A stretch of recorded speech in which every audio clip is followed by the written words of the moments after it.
Hello बच्चों, let's see this question. Which statements out of the following is incorrect? हमारे सामने चार अलग अलग स्टेटमेंट्स गिवन है। हमसे ये पूछा जा रहा है कि इनमें से कौन सा स्टेटमेंट जो है वो गलत है। अब देखिए, इन स्टेटमेंट्स को सही और गलत इनमें जानने के लिए कि कौन सा स्टेटमेंट सही है या गलत है, उसके लिए हमें कुछ चीजों की जरूरत है, वो चीज आनी चाहिए हमें। तो वो होंगे हमारे इस क्वेश्चन के लिए की कॉन्सेप्ट। पहले हम की कॉन्सेप्ट को समझ लेते हैं, उसके बाद एक एक करके इन सारे स्टेटमेंट्स को अलग अलग एनालाइज हम कर लेंगे। देखिए, इस क्वेश्चन को सॉल्व करने के लिए बच्चों जो हमारे पास जरूरी चीज है वो ये होनी चाहिए कि हमें प्रॉपर्टी पता होनी चाहिए। प्रॉपर्टी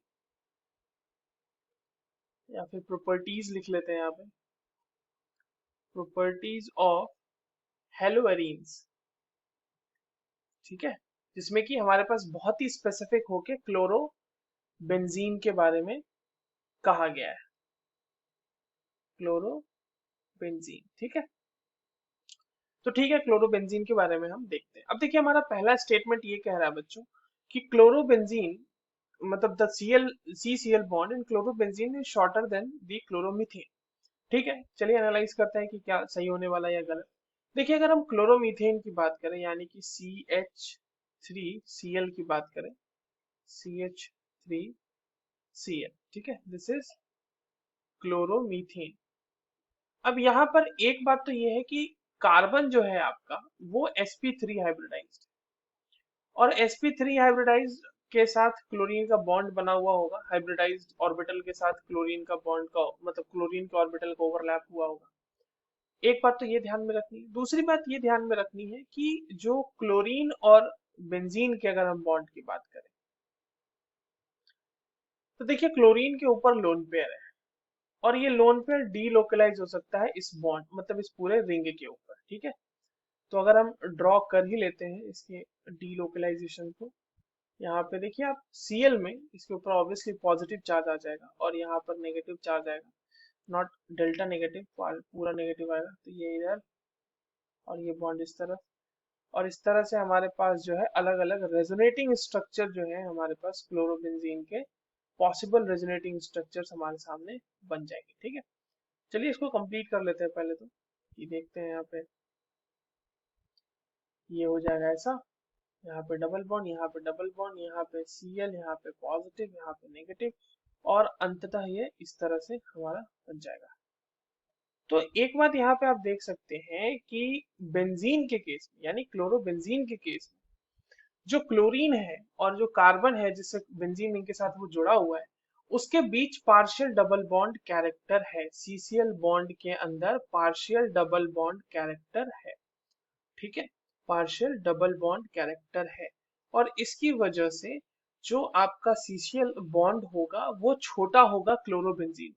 तो अगर हम क्लोरोबेंजीन की बात करें, क्लोरोबेंजीन, तो क्लोरोबेंजीन में छोटा होगा एज कंपेयर टू क्लोरोमीथेन, ठीक है। क्लोरोमीथेन, और ये मैं किस चीज की बात कर रहा हूँ, ये मैं बात कर रहा हूँ CCl बॉन्ड लेंथ की, ठीक है। तो ये चीज हमने समझ ली।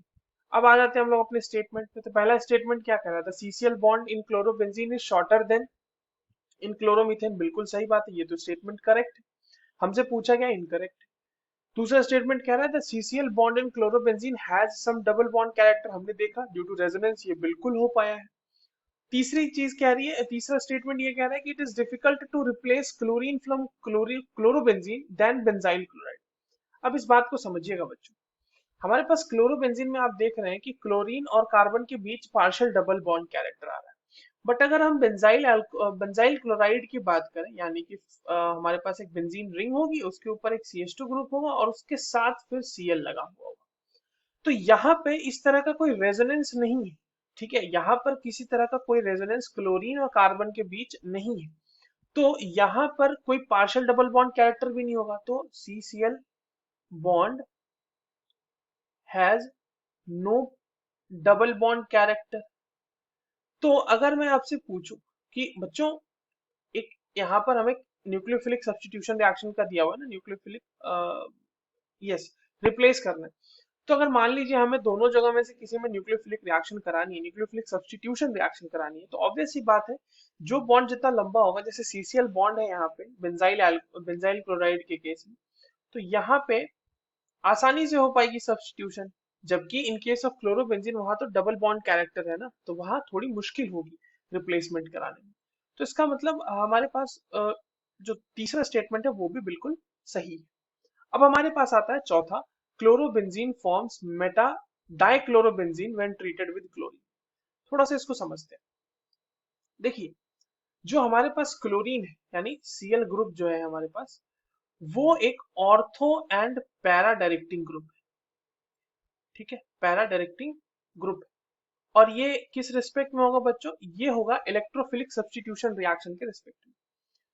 कैसे मैंने कहा, तो आप देखो यहाँ पे जब हमने रेजोनेंस कराया क्लोरोबेंजीन का बेंजीन रिंग के साथ, क्लोरोबेंजीन में क्लोरीन का बेंजीन रिंग के साथ कराया, तो ऑर्थो और पैरा पोजीशन पे नेगेटिव चार्ज की डेंसिटी बढ़ती हुई हमें दिखी। तो जब हम कभी मान लो कि अगर हमें क्लोरोबेंजीन का रिएक्शन कराना है, तो इलेक्ट्रोफाइल कहाँ अप्रोच करना चाहेगा? वही ना जहां उसको इलेक्ट्रॉन डेंसिटी अच्छी मिलेगी। तो वो ऑर्थो पे मिल रही है और पैरा पे मिल रही है, मेटा पे तो मिल नहीं रही। तो अप्रोच कहाँ करेगा वो? ऑर्थो या पैरा पोजीशन पे, क्योंकि वहां पे उसको इंक्रीज इलेक्ट्रॉन डेंसिटी मिल रही है। और अगर मान लीजिए हम क्लोरीन के साथ रिएक्शन कराते हैं और ये रिएक्शन हमें किसी ना किसी लुईस एसिड के प्रेजेंस में कराना पड़ेगा, तो वहां से जो बच्चों हमारे पास दो मेजर प्रोडक्ट मिलते हैं, वो मिलते हैं ऑर्थो वाले या फिर पैरा वाले। यही दो मेजर प्रोडक्ट हमारे पास मिलते हैं। और उसमें भी जो सबसे ज्यादा मेजर हमें मिलता है वो होता है पैरा वाला, because of the more symmetrical structure as compare to ortho chlorobenzene, ortho substituted chlorobenzene. ठीक है, तो ये हो गई हमारी बात। तो मेटा वाला तो मिल नहीं रहा, तो इसका मतलब है कि हमारा फोर्थ स्टेटमेंट गलत है और हमसे इनकरेक्ट स्टेटमेंट ही पूछा गया था। So the correct option will be option 4। I hope you understood this well. All the very best.